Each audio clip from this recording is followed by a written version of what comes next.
Super easy hair tutorial. Add a darker color wherever the hair isn't likely to be in any light.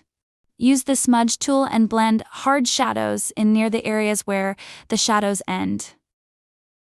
Take a lighter color and spread it in spots the light will hit or spots that feel empty. Take an even lighter color and put it in the same areas. This will make a harsher light. Smudge again, being sure to smudge both into the highlights and out so they appear fuller. This clip is slower so you can see what I mean by in and out. I start some smudges from the lightest color going into the base color, and some smudges are the opposite direction. Add more color and smudge if you find necessary. I added a bit here.